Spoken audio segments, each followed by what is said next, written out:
Κύριε Σούρλα, χαίρομαι που βρισκόμαστε πάλι. Πάλι. Σε παρόμοιο θέμα, όχι ίδιο, παρόμοιο. Της ίδιας βαρύτητας.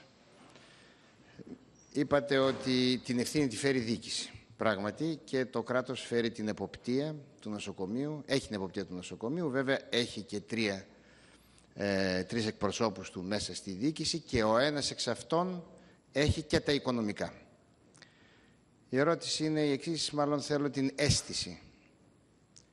Ήθελε πράγματι η πολιτική ηγεσία να σώσει το νοσοκομείο ή πέρασε? Ήθελε η πολιτική ηγεσία κατά τη διάρκεια μετά το 2007 που αρχίζει πια και καταρρέει το νοσοκομείο να σώσει το νοσοκομείο ή απλώς ήρθε και πέρασε? Δεν μπορώ να φανταστώ ότι δεν θα ήθελε. Δεν το χάει το μυαλό μου ότι δεν θα ήθελε. Δεύτερη ερώτηση. Γιατί αν ήθελε κάτι καλύτερο και προσφορότερο θα έλεγα ναι, να μην ήθελε αυτό. Αλλά κάτι όμως που είναι χειρότερο και εξελίσσεται δραματικά δεν μπορώ να το χωρέσει το μυαλό μου. Και κάνει όμως κινήσεις που δεν το σώζουν. Από εκεί και πέρα υπάρχουν άλλα θέματα. Οπότε έρχομαι στη δεύτερη ερώτηση. Έχουμε ένα τρίγωνο. Στη μέση είναι το Ντινάν. Μία κορυφή είναι το κράτος, η κυβέρνηση.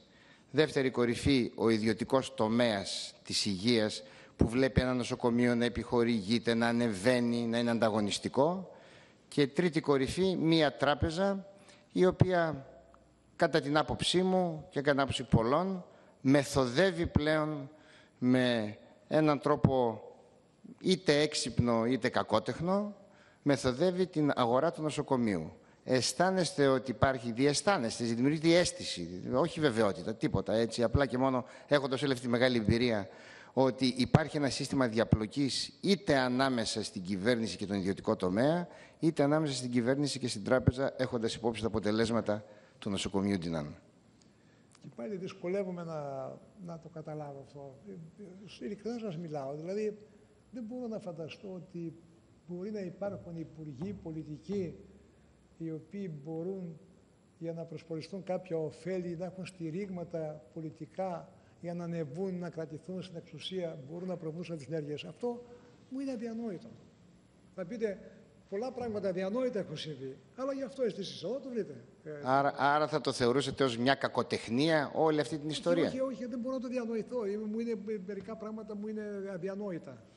Ότι μπορεί να υπάρχει στο μυαλό του Υπουργού ότι ξέρεις, κάνω αυτή τη ρύθμιση, διότι αύριο θα βγει στον πληστηριασμό, δεν προλαβαίνει να καταθέσει ο Μάρκος και ο Σούρας, θα το πάρει ο άλλος. Διότι πρέπει να καταλάβει ο Υπουργός. Όποιος Υπουργός δεν είναι μόνο υφής και άνθρωπος ο ξύνος, υπάρχουν και οι άλλοι που είναι κακό πράγμα να υποτιμάς την νοημοσύνη του άλλου και να προβαίνεις σε ενέργειες τέτοιες που εκ των πραγμάτων θα προκύψουν αργότερα διαπιστώσεις. Δεν υποτιμάς τον άλλον.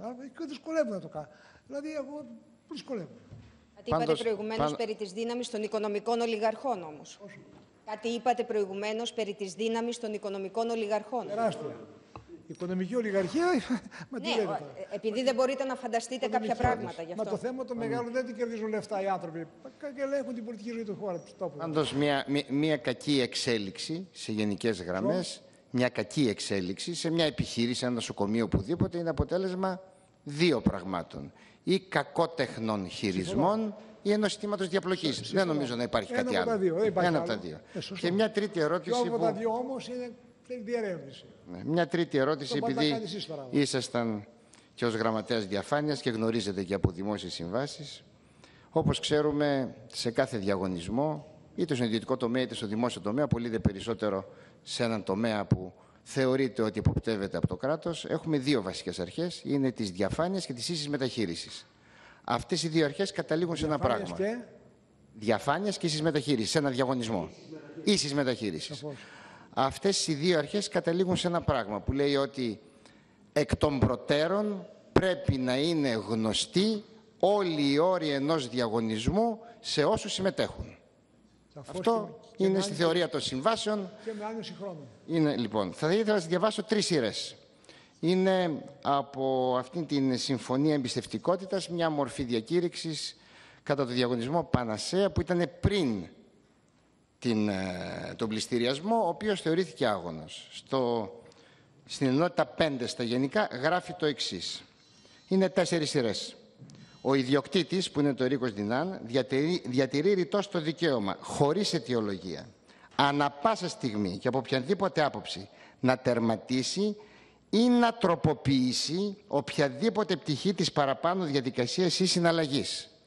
Όποτε θέλει, που σημαίνει αρχίζω έναν διαγωνισμό, εγώ ετοιμάζομαι ως ένα συνεπής ενδιαφερόμενος να κάνω τα πάντα, ή βλέπω ένα διαγωνισμό, βλέπω ότι οι όροι του είναι δυσχερείς, δεν μου αρέσουν, αλλά δεν συμμετέχω σε αυτόν τον διαγωνισμό και έρχεται μετά ο ιδιοκτήτης και αλλάζει κάποιους όρους και αυτός ο οποίος δεν συμμετείχε λέει το εξής: εάν τους ήξερα αυτούς τους όρους θα συμμετείχα κι εγώ.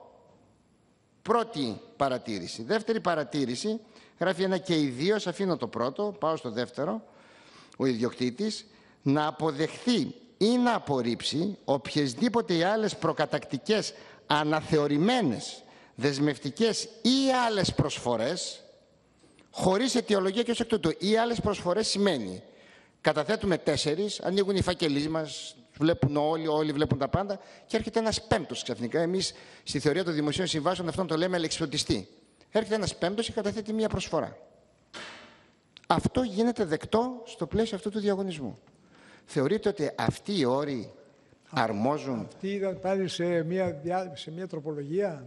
Όχι, είναι ο διαγωνισμός με τον οποίο κατέβηκαν στην ουσία 3 εταιρείες. Ο διαγωνισμός αυτός που πατούσε πάνω? Απέβη άκαρπος αυτός, είχε μια προσπάθεια.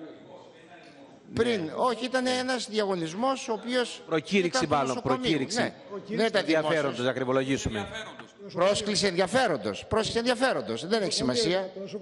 Είναι μια μορφή διαγωνισμού η πρόσκληση. Ο πρόεδρος του Διοικητικό Συμβούλιο, ποιος προγράφει? Αυτά τα αποφασίζει ο ιδιοκτήτης. Ό,τι θέλει κάνει. Το Διοικητικό Συμβούλιο. Ο ιδιοκτήτης, το Διοικητικό Συμβούλιο. Αλλά αφήνει ανοιχτό την οποιαδήποτε αλλαγή, όχι πριν, κατά τη διάρκεια και στο τέλος της πορείας, και από την άλλη πλευρά μπορεί να μπει όποιος θέλει σε ό,τι χρόνο θέλει. Δηλαδή, εγώ ασχολούμαι με τις δημόσιες συμβάσεις του 1989. Τέτοια σύμβαση σε ευρωπαϊκό επίπεδο, τέτοιο διαγωνισμό, γιατί είναι διαγωνισμός, σε τελική ανάλυση, δεν έχει σημασία που είναι ένας ιδιωτικός διαγωνισμός. Αν ήθελαν θα έκαναν κάτι διαφορετικό. Αλλά έχουμε όμως και το κράτος όλο τυχαίως εδώ μέσα. Άρα εδώ καταλήγουμε ότι θα πρέπει κάτι να αλλάξει και κάτι καινούριο να θεσμοθετηθεί, να μην μπορεί να κάνει αυτό το απαράδεκτο, το τραγελαφικό, το Διοικητικό Συμβούλιο. Ό,τι θέλει να κάνει, εν πάση περιπτώσει. Γιατί αυτό ξέρετε τι αίσθηση δημιουργεί. Ξέρω εγώ σε κάποιο... Θα πάρω, αυτή η αίσθηση που δημιουργείται είναι η εξής. Θα πάρω εγώ όποιον θέλω, οποιασδήποτε και είναι οι προσφορές. Σαφώς. Ευχαριστώ. Αυτά ήθελα. Ευχαριστούμε και εμείς ο κύριος Νικολόπουλος. Καθένας ό,τι θέλει. Κύριε Νικολόπουλε, ως